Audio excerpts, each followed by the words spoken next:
Hello everyone, and today I'll be reading a Todoroki Shoto Listener by me. So let's get into it. Todoroki had no idea that you'd be upset about him not paying that much attention to you. After all, being in a relationship was not the usual for the two of you. So he thought a couple of days of him being super busy and rather not being by your side as much as he was wouldn't have that much of an effect. He won't lie and say it had no effect on him, because it did. He was very sad not to be able to spoil you and love you the way he wants all the time.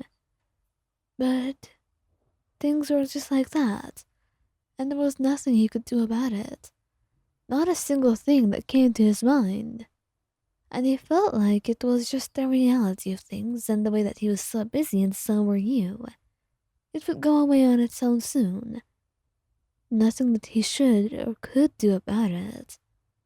As for you, though, you had other thoughts on that entirely, because you were majorly upset.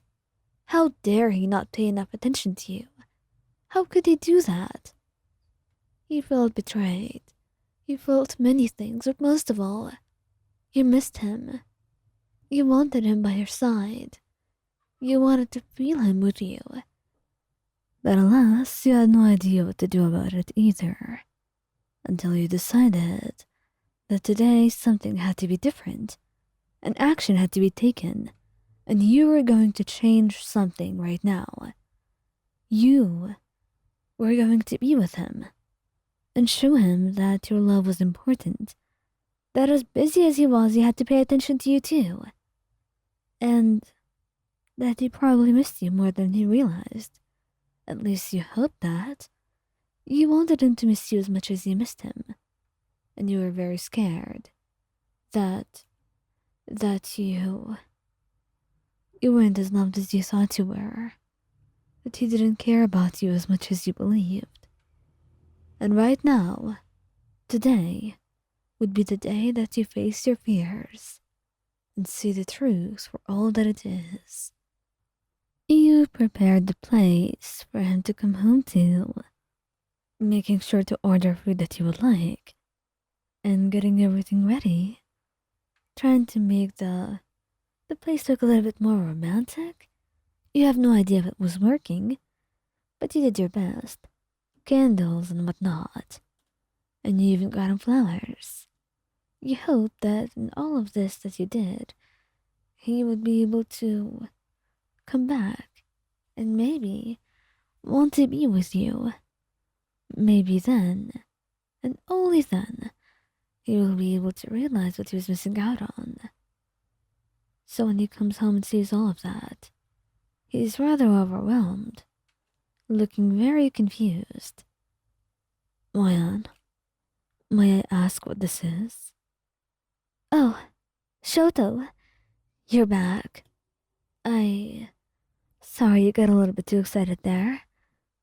But I missed you, and I thought I would make today special. You would want that, right?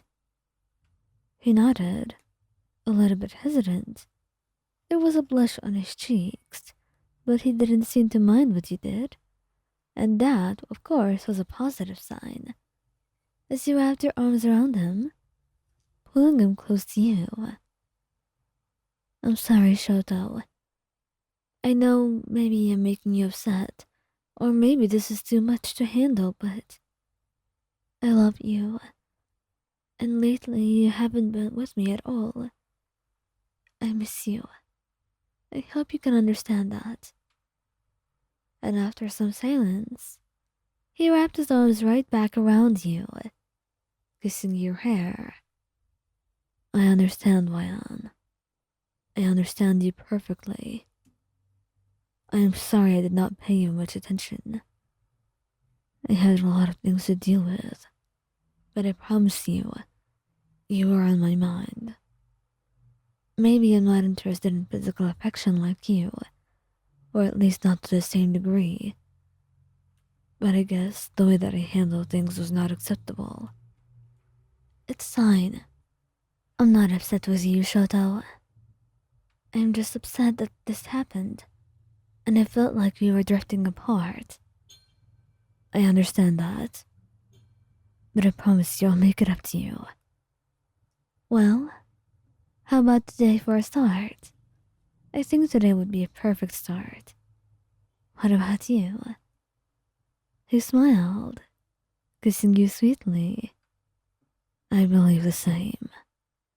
And soon, after some kisses shared between the two of you, it's not just kisses that are being shared anymore. It's something more. The two of you deepening the kiss and losing yourself in the moment, almost as if you can't actually see what's happening around you, forgetting the existence of an entire universe, and focusing only on your presence and the fact that you're here with him, the feeling of your body against him, and everything else in that moment. You can't just think of anything else at all, even when the door opens.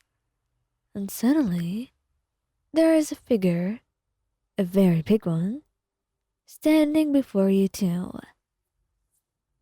Shoto, his father says, and Shoto jolts. He's terrified, or would be, but it's rather startling.